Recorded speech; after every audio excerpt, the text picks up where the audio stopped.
Oi, gente. Boa tarde, tudo bem com vocês? Galerinha do sexto ano, espero que todos vocês estejam com saúde, de preferência em casa, se cuidando e cuidando também da família de vocês.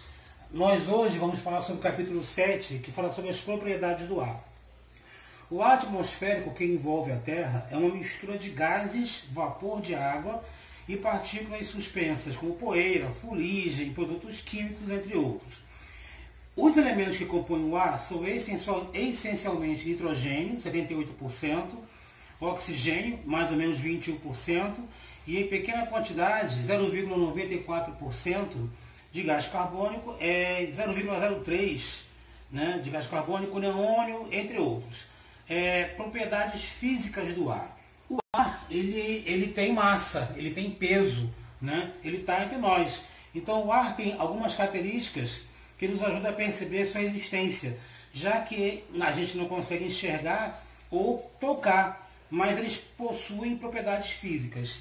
Entre essas propriedades, nós temos a massa.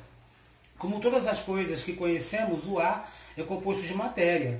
Afinal, ele é formado por diversos gases, que por sua vez são formados por átomos. Então, o ar tem massa e ocupa lugar no espaço. Quer um exemplo? Ao soprar um balão de aniversário, ele fica cheio de ar e ocupa mais espaço. Uma outra característica que o ar tem também é a pressão. O ar atmosférico, ele exerce pressão sobre a superfície terrestre. É a chamada pressão atmosférica. Quanto mais próximo da superfície, maior é a pressão. E à medida que aumenta a altitude, diminui a pressão, pois tem menos ar e ele fica mais leve. Uma outra característica também, senhoras e senhores, é a densidade. O ar tem peso graças à ação da gravidade. A gravidade, como nós já sabemos, é a força que atrai todos os corpos em direção ao planeta. Por isso, a concentração de gás é muito maior próximo ao nível do mar. Consequentemente, mais denso.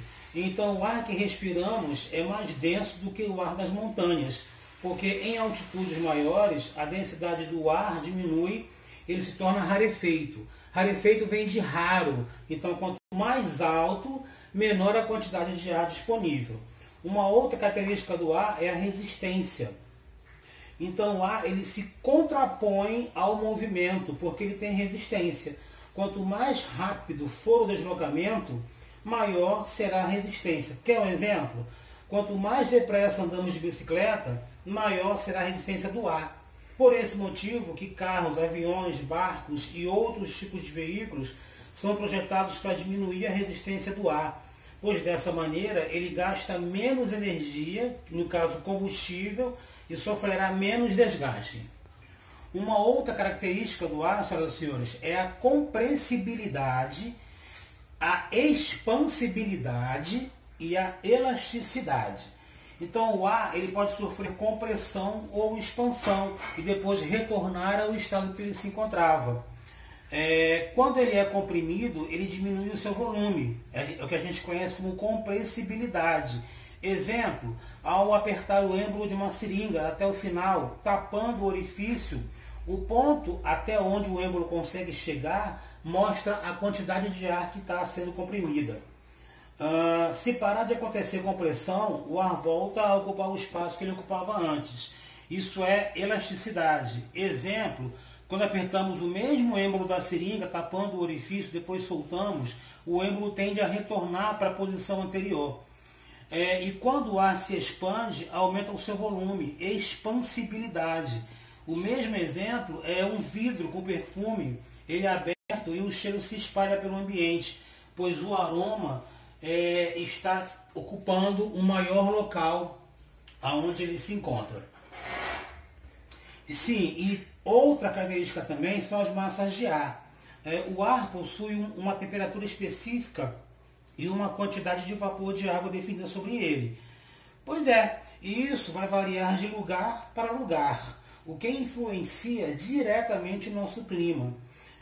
Muitas vezes porque ele é quente ou frio, isso aí a gente consegue explicar, um clima muito quente ou um clima muito frio, ou muito seco, ou muito úmido, entre outros fatores. Por isso é importante a compreensão de como funcionam as massas de ar. Mas o que são massas de ar, senhoras? As massas de ar são grandes volumes de ar atmosférico com as mesmas características de temperatura e umidade. Essas características estão de acordo com a região de onde elas surgem, embora elas possam modificar-se à medida que se deslocam entre os diferentes lugares da Terra. A gente encontra os mais distintos obstáculos no seu percurso. O deslocamento das massas de ar obedece ao princípio geral da circulação atmosférica da Terra e sempre ocorre das áreas de maior pressão atmosférica, né, onde o ar por algum motivo é mais pesado ou exerce uma maior força sobre a superfície, em direção às áreas de menor pressão atmosférica. Dessa forma, elas promovem uma maior interação entre os diferentes tipos de clima. Tipos de massa de ar, senhoras e senhores. Como já dissemos, as características dessas massas dependem dos locais onde elas se formam. Assim, com base na região de origem, existem 3 diferentes tipos de massa de ar. Massa de ar polar. Como o próprio nome já diz, ela se origina em localidades próximas aos polos norte e sul da Terra. Por isso, elas são, obviamente, muito frias.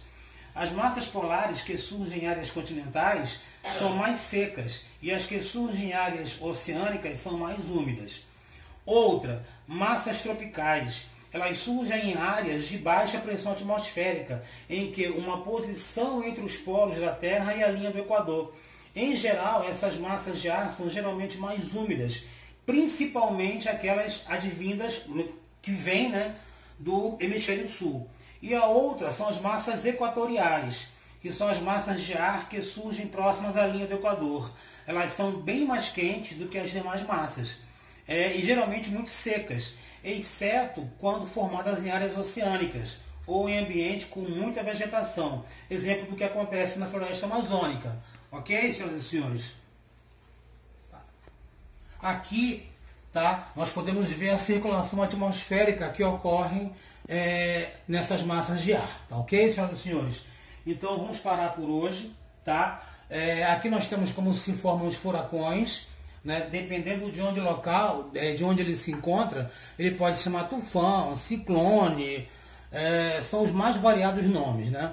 Aqui a formação deles, né? O Brasil, a ocorrência de furacão sempre foi considerada quase que impossível, né? Por alguns cientistas, já que as águas do Atlântico têm temperatura inferior a 27 graus, né? É necessário para a formação do fenômeno. Mas, de vez em quando, um ciclone tropical é registrado no país. Ok, senhoras e senhores? Então nós temos exercícios aí para fazer e eu vou enviar posteriormente o gabarito para a dona Cláudia. Tá? Uma boa tarde a todos aí e saúde.